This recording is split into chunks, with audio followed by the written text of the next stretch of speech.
Tantor Audio, a division of Recorded Books, presents Horseback Riding for Dummies by Audrey Pavia with Shannon Sand.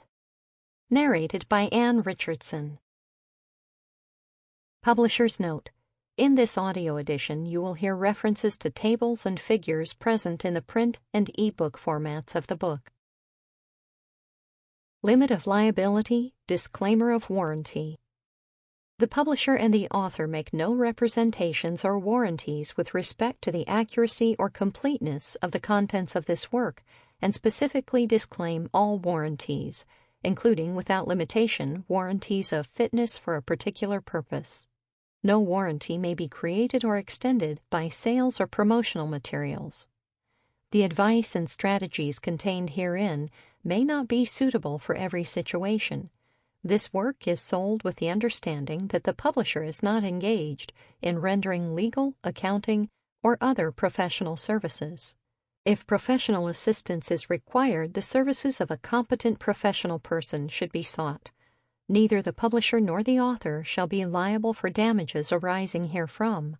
The fact that an organization or website is referred to in this work as a citation and/or a potential source of further information does not mean that the author or the publisher endorses the information the organization or website may provide or recommendations it may make. Further, listeners should be aware that Internet websites listed in this work may have changed or disappeared between when this work was written and when it is heard. Introduction. Welcome to Horseback Riding for Dummies. This book can be your tour guide as you navigate the exciting hobby of horseback riding. Riding a horse is fun and relaxing, challenging and demanding, exhilarating and rewarding. As with any sport, horseback riding calls for training before you can participate safely and effectively. You probably have a sense of this already, which is why you're listening to this book. Horses are my greatest passion in life. I hope you catch horse fever as I once did, and make horseback riding a regular part of your life. You'll find your life is never dull after you open your heart to these incredible creatures. About this book. Horseback Riding for Dummies is designed to supplement your riding lessons and to help you understand what horseback riding is all about. You discover how to find the right instructor to teach you how to ride, what kind of gear and apparel you need, and how to get on and off the horse. You also discover the details of actually riding a horse and find out ways to expand beyond the basics when you're ready to take the next step. This book is set up as a reference for novices in this hobby. As with all For Dummies books, you can listen to sections of this book individually, or you can listen to it from cover to cover. Either way, I hope you find the text enlightening. I have worked hard to provide you with guidance through the sometimes complicated world of horses and horseback riding. Although you may feel overwhelmed at times as you try to negotiate the lingo, protocol, and details surrounding the horse world, I hope you refer back to this book to help you find your way. In this book, I refer to horses with both male pronouns, he, his, and him, and female pronouns, she, hers, and her. I do so in alternating chapters to give both genders equal airtime, with male pronouns in odd-numbered chapters and female pronouns in even-numbered chapters. Throughout this book, I tell you stuff that may be interesting to know but isn't crucial to your understanding of the topic. Don't feel like you have to listen to everything, unless you're dying to sound like a better conversationalist at all those equestrian cocktail parties you go to. Foolish Assumptions. In this book, I assume you can recognize a horse when you see one. That's really about all I take for granted. Well, I do assume that you're a beginning horseback rider who wants to learn how to ride in a particular discipline, either Western or English. You're looking to get the most out of your riding lessons and instructor, and you ride a lesson horse from the stable. Or perhaps you're a more seasoned horseback rider who's looking to brush up on your riding skills and boost your confidence. You may even own a horse. The last thing I assume is that you're no fool. I think you're pretty smart. After all, you bought this book, didn't you? And it can help guide you throughout the process of learning to ride. Icons used in this book. As with all the other books in the For Dummies series, this book uses icons to highlight specific types of information. Here's an explanation of what each icon means. Remember, this icon is for information that's very important. Don't miss it. Make sure you take this info with you as you head out to the barn. Tip: this alerts you to helpful hints regarding horseback riding. Tips can save time and help you avoid frustration. Warning: this icon indicates something serious to watch out for. It indicates anything that can harm you, your horse, or your riding if you don't pay attention. Beyond the book. This book comes with a free online cheat sheet that you can access with your smartphone, tablet, or computer. To view this helpful resource, simply go to dummies.com and type Horseback Riding for Dummies cheat sheet in the search box. Where to go from here? You can start at Chapter 1 and listen all the way through the appendix if you want, or you can skip here and there. Before you start jumping from place to place, though, I recommend taking a few moments to listen to Chapter 1, which gives you an overview of everything you need to know to get involved in horseback riding. If you're brand new to riding and have never done it before, listen to Chapter 3, where you get the lowdown on how to choose a good riding instructor. You may also want to listen through Chapters 6 and 7 to get an idea of which discipline may suit you best. If you want to go right to the basics on how to ride each of the covered disciplines, English, which includes hunt seat and dressage, and Western, check out Chapters 13 through 15. Of course, if you want to skip to the fun and games, you can flip to Part 5. Now go ahead and hit the trail. 1. Horseback Riding Basics. In this part, find the basic information you need to know about horses and how to start riding them. Identify the parts, colors, and markings of horses. Understand how the equine mind works and discover how to communicate effectively with these friendly beasts. Find a riding instructor and get yourself ready to ride. Stay secure, both in and out of the saddle. Chapter 1. Giddy up! Welcome to horseback riding. In this chapter, finding out how horses think and move, getting started with riding lessons and conditioning, exploring different riding disciplines, advancing to the next level, and having fun. The act of riding horses has been going on for thousands of years. In the old days, people did it because they had to. It was the only way to efficiently travel from one place to another. Today, we ride horses because we want to. Why do some people love riding horses so much? Is it a way to connect with nature in our highly technical world? Or is it a product of genetic memory? Are we drawn to horses because it's in our DNA? Whatever the reason, horseback riding is an activity that millions of people enjoy the world over. If you've ever done it, you know why it's so popular. If you haven't but want to, you can imagine how much fun it is. And you're right. When it comes to horses and riding, you'll never find yourself at a loss for things to do. For those who love these friendly beasts, horses make the world go round. Start riding and you'll see why. In this chapter, I introduce you to the world of horseback riding. It's a world where human and horse become one, and where you can leave the cares and pressures of your daily life behind in the dust. Discovering the horse's mind and body.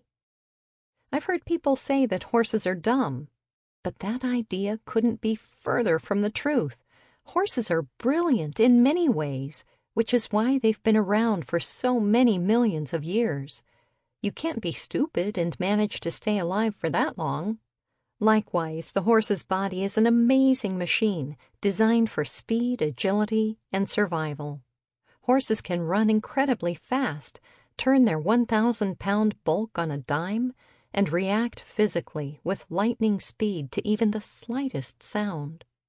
If you want to ride horses, you need to comprehend all these abilities in depth. As a rider, you want to understand and communicate with your mount. Horses don't see the world the way we do.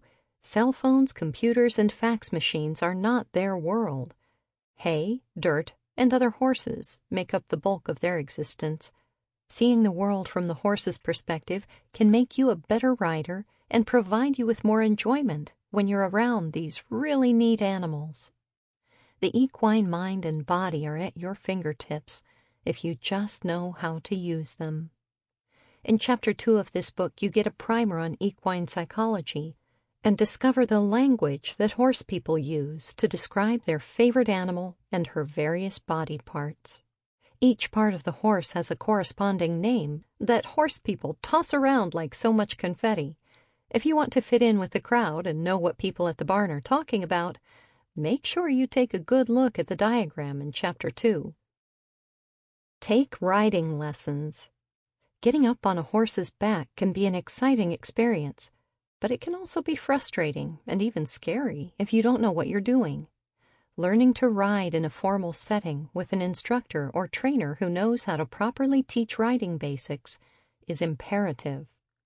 Remember, even though horses have minds and can think and see where they're going, unlike cars which need direction every inch of the way, don't fall victim to the notion that you just need to sit up there and let the horse do his thing. This approach only lets you discover that you and the horse may not have the same ideas about what to do next. Instead, figure out how to ride before you start doing it on your own, just like you'd take skiing lessons with an instructor before heading down the slope. Riding lessons are a lot of fun, but they're also hard work. You find yourself using muscles you never knew you had, and are challenged to coordinate different parts of your body in ways you've never done before. If you enjoy learning and challenging yourself, you'll likely enjoy horseback riding lessons. You'll also discover the wonderful feeling that comes when you communicate with a horse while on his back. In Chapter 3, I give you advice on how to get started with riding lessons. Here are some examples of what you can find there. Finding a stable. A friendly atmosphere, a clean environment, healthy equine tenets, and a professional demeanor from the staff are all things you should seek out when picking the stable where you'll learn to ride. Choosing your instructor.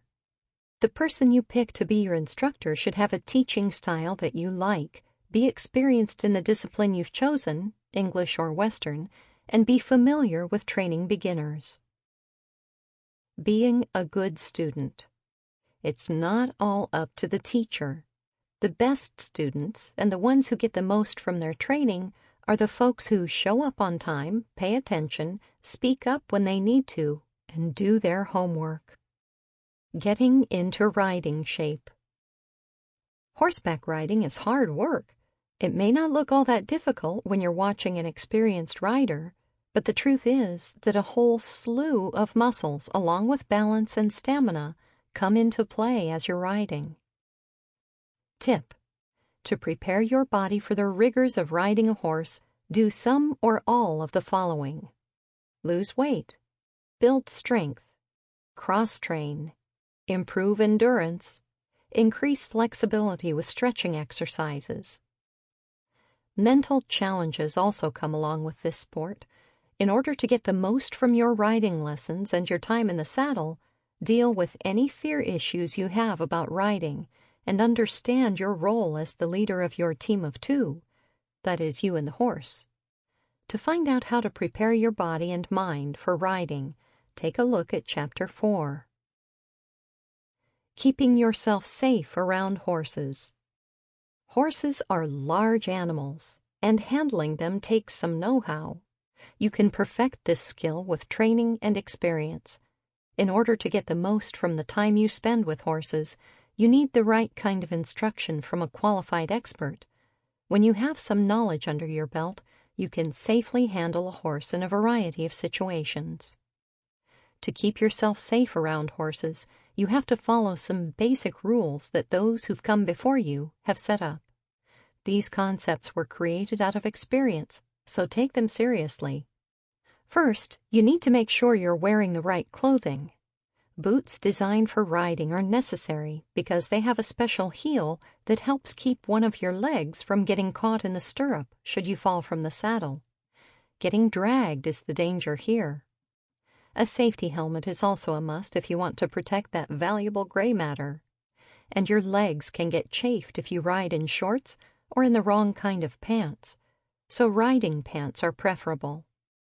And before you ride, you handle the horse from the ground, so wear heavy boots for safety in case a clumsy equine steps on your foot. I've had it happen. Not fun.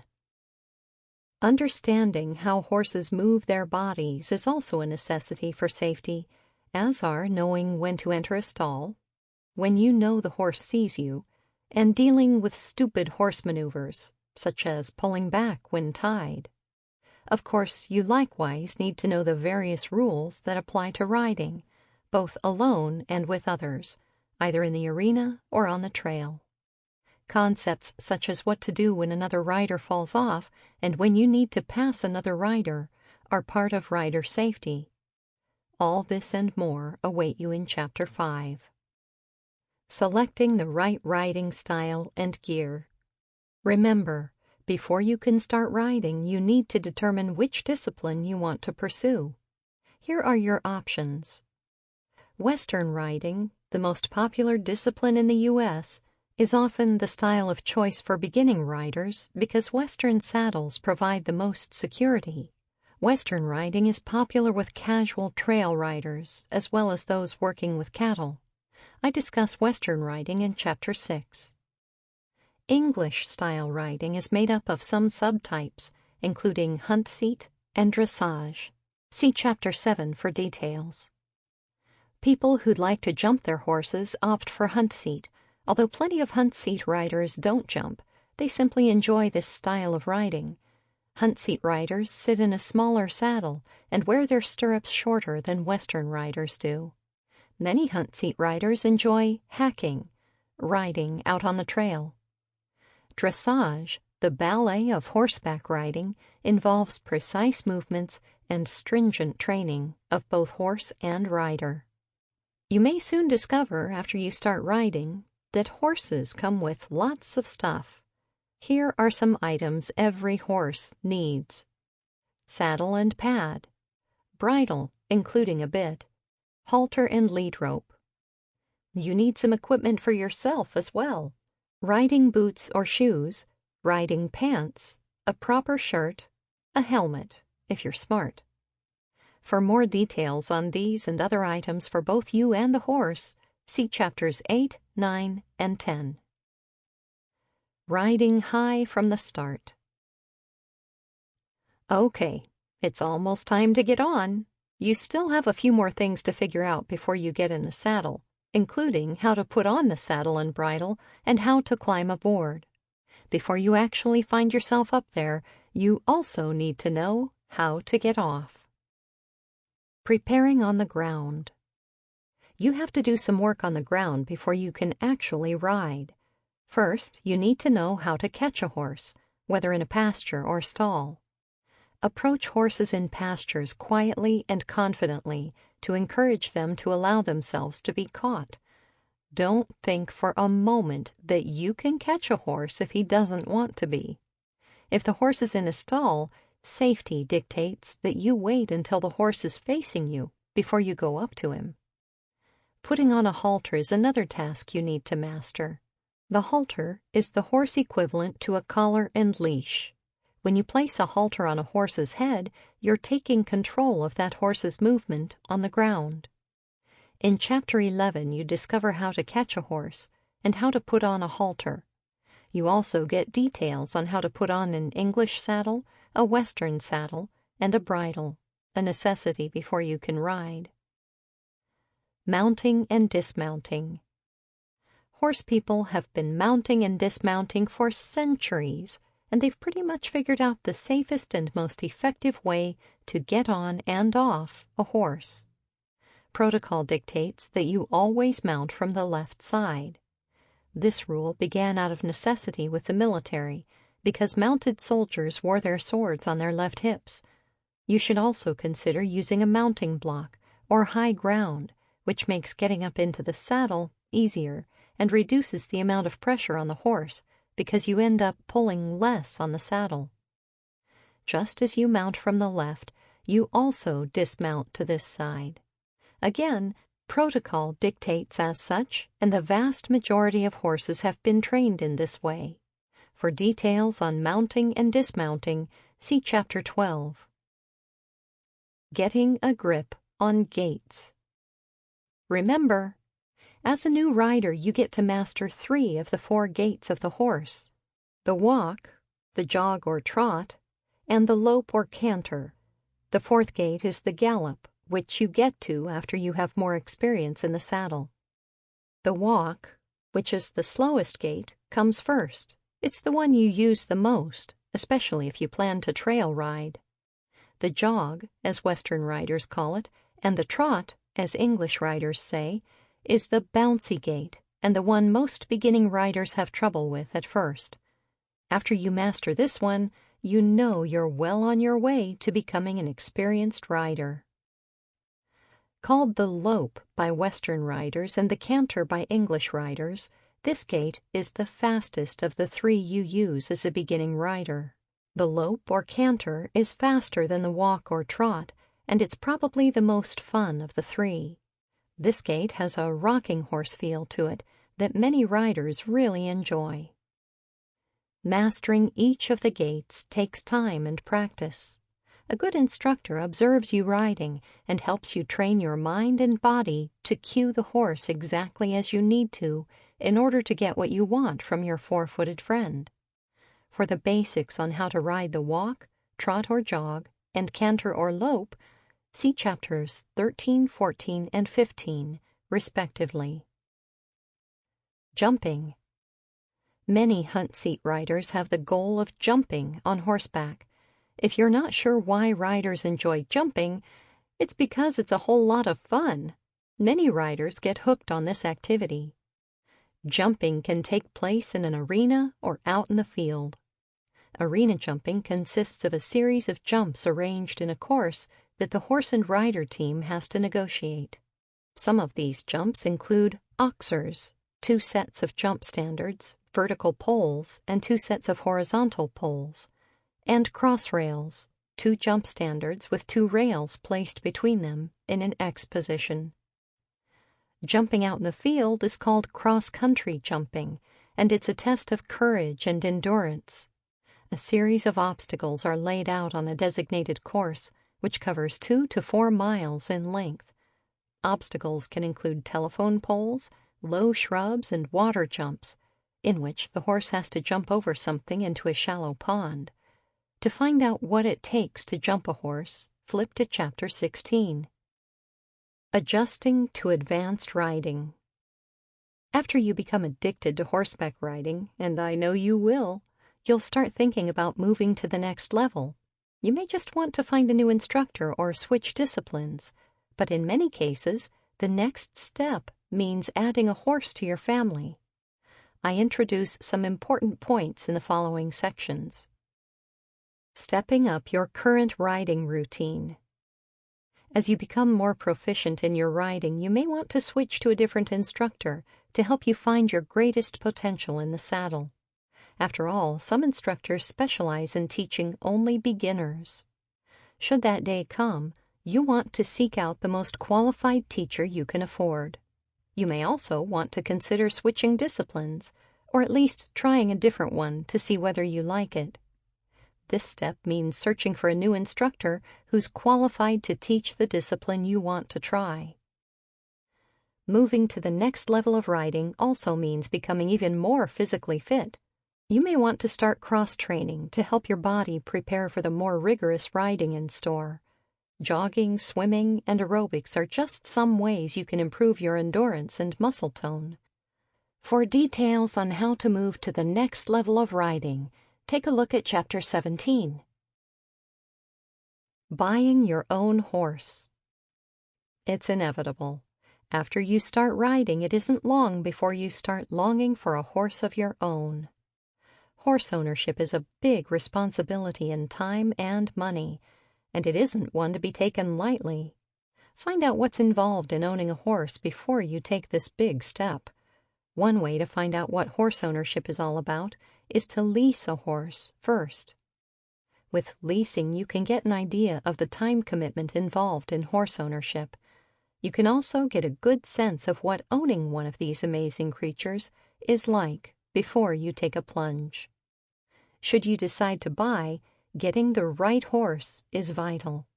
Just as with human relationships, you have to find a good match. As a beginning rider, you need a horse who's quiet, well-trained, and easygoing. A horse like this can help you develop your skills. When you're ready to go horse shopping, enlist the help of a horse expert. This person can be your riding instructor, a local trainer you trust, or even an equine vet or farrier who works with shoes and hooves. If no instructors or trainers are available in your area, start searching for horses for sale on tack store bulletin boards, through trainers and breeders, and in local horse publications. For more details on buying a horse, see Chapter 18. Looking after your horse. If you love horses, chances are you'll also love caring for one. Horse care isn't hard after you discover what you need to do to keep your horse happy and healthy. If you live on property zoned for horses, make sure you have adequate facilities for your charges. A stall, paddock, or pasture is necessary. If you don't have your own horse property, you need to board your horse, most likely at a commercial boarding facility. Choosing the right facility is important, both for your horse's well-being and for your own enjoyment. You want a place that's well-maintained, provides good care for the horses, and has arenas and trail access for riding. Feeding your horse is a significant part of horse care. Horses were designed to eat roughage for many hours a day, so hay is an important part of their diet. Several kinds of hay are available, depending on which part of the country you live in. To keep your horse looking clean and pretty, groom him on a regular basis. You need tools for this task, including brushes, combs, and a hoof pick to keep his feet clean. Baths are a part of keeping your horse clean too, and they're best performed on warm days with horse shampoo. Preventive care is the most important kind of care for horses. Have your horse vaccinated regularly against diseases such as equine influenza and encephalitis. Horses also require regular deworming to help control intestinal parasites. Regular visits from the vet to check the horse's teeth and file them down if they develop points, something that happens when the molars rub together over time, are also important. For these details and more on how to keep your horse healthy, see Chapter 19. Enjoying fun and games on horseback. The best part about riding horses is all the cool stuff you can do with them. So many equine activities abound in the horse world that it's hard to name them all. The most popular horseback pastime in the United States is trail riding. Both relaxing and fun, trail riding takes you and your horse into the countryside if you live in a rural area, or along urban trails if you're in a suburban or even urban environment. Chapter 21 has the full scoop on hitting the trails. Horse shows are another popular horse activity. In Chapter 22, you discover the different kinds of horse shows out there and may get some ideas of what kind of showing you'd like to do. All kinds of horse shows exist for all kinds of horses and riders, including schooling shows, rated shows, open shows, breed shows, specialty shows. Tip: horse shows and leisurely trail riding aren't the only ways to enjoy being on horseback. A whole slew of other options are available. Bareback riding, competitive trail rides, drill teams, endurance rides, historical reenactments, parades, polo, saddle seat riding, side saddle riding, vaulting, gymnastics on horseback. As if all this weren't enough, you can also take your horse on vacation with you. Or if you don't have your own horse, you can go. Sample complete. Ready to continue?